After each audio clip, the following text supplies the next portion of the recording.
Welcome back to Celtics Media Day. We are joined now by Marcus Smart. Marcus, we were just talking, we like the hair.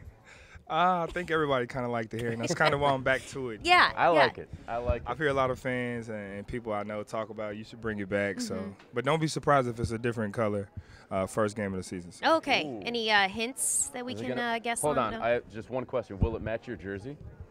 We'll have to wait and see. Okay, All we're showing right. the spirit We'll have to there. wait and see. Marcus, real quick, we wanted to say our condolences to you and your mom. And I know that was something you had tweeted out about, just having the support of your Celtics family here to help you through this. What has that been like for you? It's been a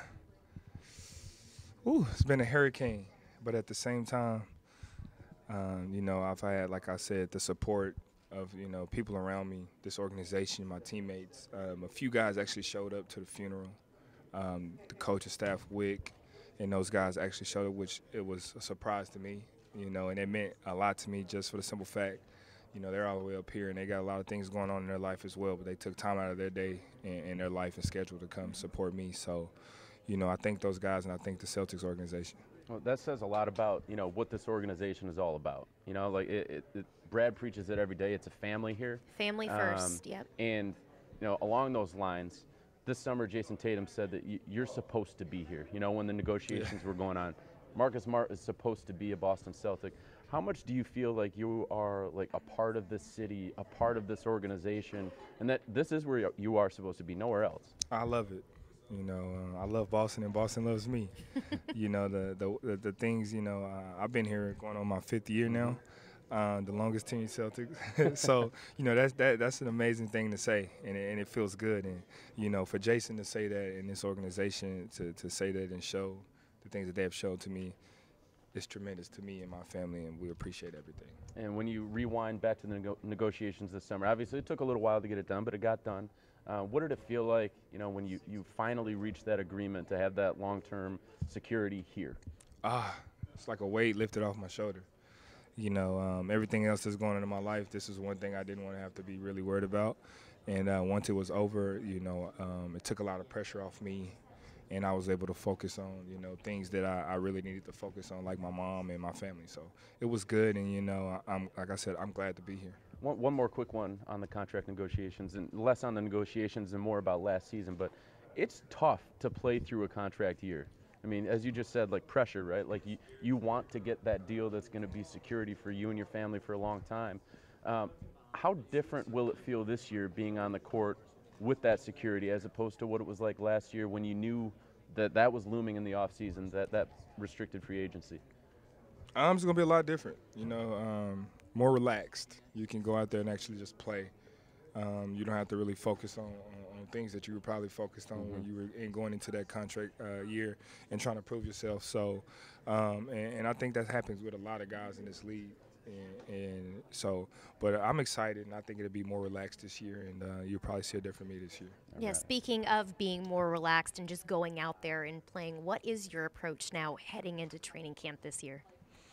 Just to be the best I can be and to help this team in many ways as I can. We have a great team. We have a lot of great guys that can do a lot of things. And that's one thing about this team that's so unique. Everybody has egos. Human nature, it's human nature. But this team does a great job of putting those egos aside for one common goal, and that's Banner 18. You're characterized just as a bulldog on the defensive side of the ball. Where does that fire come from, Marcus? My mom, actually, now that we're speaking of it, my mom raised 4 boys, all boys. I'm the youngest of 4. And being the only woman in the house, you kind of have to. She had to hold her own, right? She had to hold her own. So, growing up, my mom wouldn't whip us. She would fight us. And it makes it worse because it's your mom, so you're not going to hit her back. So you either have to run or just don't let her hit you. So, but that's when she was younger. She definitely, did it. But she was so caring and loving, and that's what I like to use on the court. She didn't put up with a lot of things, and she instilled that into her boys. You hear that, the pit bull mindset, right? And, I'm excited for the games, but I wish that I could just, be a fly on the wall during practices this season. I mean, you guys are going to be going at it. Yes, we are. What's the atmosphere going to be like with this team? And it's a lot different than last year. Like, last year, there was a lot of excitement, brand new. This year, it's like everyone knows what you guys have. What's it going to be like in practice? Oh, it's going to be a battle. every day. You know, you got everybody that can play and everybody that can make an impact on this team. And, you know, everybody's hungry and everybody wants to show what they can do. And when you have guys like that, you only make each other better. I'm excited. What have you been working on this offseason, Marcus, to, you know, improve your three-point shooting and just areas of focus that you want to bring into training camp? My balance, a lot of balance issues. You know, it felt good. I finally was able to for the first time, and be able to shoot without the splint on my thumb. So that was another thing, you know, and had to get back readjusting to the comfortability of shooting without the splint and things like that. But really just my balance and consistency this year. And, you know, I'm practicing and focusing on not taking, you know, those last buzzer beater heaves, and you know, because those do affect those the percentage. do affect. So, but everyone loves it. Everyone does, it. You know. It's like the ball it's like a magnet into your hands in the final 2 seconds. I have no idea why. Because you don't care about the percentage. That's probably what it is. And like I said, I don't care. You know, I know how valuable I am to this team, and I know what I bring, and I know my teammates. You know, they appreciate it. You mentioned balance. I'm really curious as to what you mean by that. Is that like balance in your shot? Is that balance on defense? Like explain to us what you mean there. Just really balance on my shot. You know, I did a lot of fading, a lot of tough shots I took. I'm trying to cut those out and just, you know, take the shots, the open shots, the easier shots, and, you know, just kind of get myself going there. And you really kind of let the game come to me and not force anything. I know last year you spent a lot of time with Jay Larinaga, right? Last summer? Yes, I did. What was this summer like, and who did you spend some time with when you were on the court? His name's Noah LaRoche. He works out in L.A., so I was in L.A.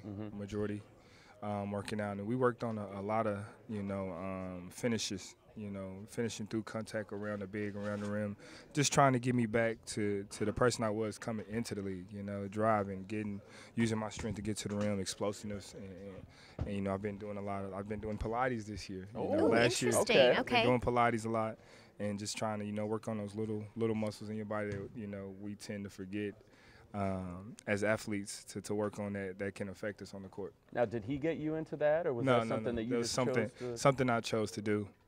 What prompted that? Well, some of the things when I was, you know, working on my body and listening to my trainer, my physical therapist, and things like that was, you know, the things that she was showing me to do. I was like, I do this in Pilates, and she was like, well, you should keep doing it because Pilates is really good and it helps those things. So, you know, when she told me that, and you know, I love the way it made me feel afterwards, I just kind of stuck with it. Did you realize maybe that there were some muscles that you weren't using after you maybe didn't the have? first Pilates class? Oh yeah, I came home really sore and could barely walk the next day, and I'm just looking like, you know, what's going on? I was on there for 45 minutes. It was nothing crazy, was no hard lifting. It's a hidden workout. It's a seriously. hidden workout. It is, and it really makes you appreciate, you know, every other muscle you have in your body. So. Marcus, we're going to get the fan questions coming in from Justin. He wants to know, what do you think will be this team's greatest challenge using the hashtag Celtics Media Day? That's a good question, Justin. I think this team's biggest challenge will probably be just being patient. Like I said, we know how great we are and we can be, and we have the potential to be a great team. And we're all so anxious, and human nature shows when you're anxious, you become very impatient. And that's going to be a big key for us, is to stay very patient and let things pan out the way they're supposed to. I'm not patient. I want games tomorrow. Yeah. That's just how I roll. I don't think Brad does quite tomorrow. yet. Probably wants to go through some training camp before. But Marcus, thank you so much for your time. We really appreciate it. Thank you, guys. Thank you. And Jason Tatum will be coming up next. But first,